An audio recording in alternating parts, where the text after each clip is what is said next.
Can you imagine a world without smartphones? Well, I'm sure some of you can, but the man responsible for many of the technological innovations that we enjoy today is Steve Jobs.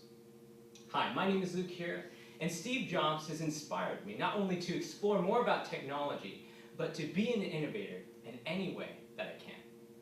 I've done some research on his life, and here are a few of the sources that I used. First, from the Salem Press Encyclopedia, published in 2013. Secondly, Funk and Wagnall's New World Encyclopedia, published in 2014. And finally, a book by Steve Jobs entitled I, Steve, published in 2011. Today, I hope to inform you all about Steve Jobs' life. And we're going to do this through 3 points. First, we're going to look at Steve's early life. Secondly, we're going to look at Steve's career. And finally, we're going to look at Steve's legacy. So let's begin with our first point, Steve's early life. Steve's early life, according to the Salem Press Biographical Encyclopedia, published in 2013. On February 24th, 1955, Stephen Paul Jobs was born, and about a week later, he was adopted by Paul and Clara Jobs. It is as early as high school that Steve started to show his interest in technology. He started attending lectures at Hewlett-Packard, then a very small company, and it is at one of these lectures that he met Steve Wozniak. Steve Wozniak would later become one of his longtime business partners. Steve attended college in Reed College in Oregon for only a year after he decided it just wasn't for him. And so in 1976, he moved back to the Silicon Valley. And in that same year, a very eventful year for him, he founded Apple Computer along with Steve Wozniak with an investment of just $1,300. And in that year, they produced their first product, the Apple I computer. In the next year, in 1977, the Apple II was launched. This product gained them national recognition, and also it was praised for its innovative technology. It is here, in his garage, that Steve's vision for his innovations and his standard of excellence were really founded. The encyclopedia quotes, "Whereas Wozniak was focused on building hardware, Steve Jobs foresaw the marketing potential and appeal of the group's inventions."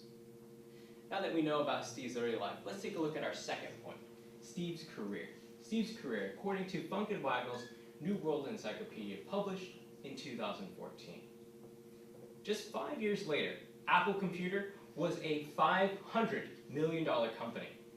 In 1984, they released the Macintosh computer. It was an innovative milestone because it introduced the operating system. Now that may not seem like a big deal to us, but to those early computers, that was a very rare thing. It made computers accessible and easy to use, and you didn't need a computer science degree in order to access one. And it was in large part due to Steve's own input and design.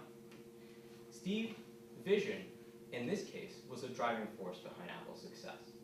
Unfortunately, not everyone agreed with Steve's vision. And so in 1985, Apple forced Steve to leave. This did not deter him from making progress. The reason why they let him go was basically because they were more interested in making a profit, or the bottom line, than they were in following his vision of excellence.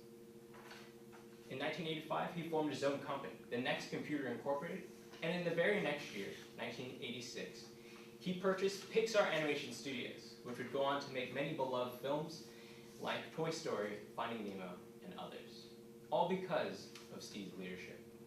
Now, shortly after Steve had left Apple, they started to experience some serious financial trouble. And so in 1997, they asked Steve to return. And in the next 2 years, he orchestrated one of the most remarkable turnarounds. Not only did he restore Apple's profits, but most importantly, he restored their reputation for being innovators. Now that you know about Steve's career, let's take a look at my final point, and that is Steve's lasting legacy. According to several sources, starting with the Encyclopedia Britannica, which was published in 2014. In 2001, Steve Jobs took the stage of an Apple press conference and introduced the iPod. Now, this little technological device changed how we view media and also technology in general, because you could have music in the palm of your hand instead of a big boombox or CDs, or some of you may remember, record players. Those This device put Apple at the forefront of innovation and design. And in 2007, they did it again by introducing the iPhone, which revolutionized smartphones. And just a couple years later, in 2010, they did it once again in introducing the iPad, which changed how we view tablet computers and really the whole industry. And Apple's success was in large part due to Steve's vision for innovation and perhaps most importantly, his standard for excellence. Unfortunately, when you demand excellence, sometimes people think that that's perfectionist, and that often rubbed people the wrong way or gave people the wrong impression of who Steve was. As he said in his book, I, Steve, published in 2011, quote, "People judge you by your performance, so focus on the outcome. Be a yardstick of quality. Some people just aren't used to being in an environment where excellence is expected." In order for Steve to achieve all the great things that he accomplished, he realized he needed to demand excellence, not only of himself, but from everyone around him. And his vision for innovation and his standard for excellence were finally achieved. Fortunately, he would not be able to fully see it lived out, as on October 5th, 2011, he passed away after a battle with cancer. In conclusion, I've given you a brief overview of Steve Jobs' life. We looked at his early life, his career, and finally, his legacy. Thankfully, due to innovators and visionaries like Steve Jobs, we don't have to live in a world without smartphones. It's like he said in his book, I, Steve, quote, "We're gambling on our vision, and we'd rather do that than make Me Too products. Let other companies do that. For us, it's always the next dream." Steve's life was marked by this creed. He wanted to leave the world with his vision of innovation and his standard for excellence.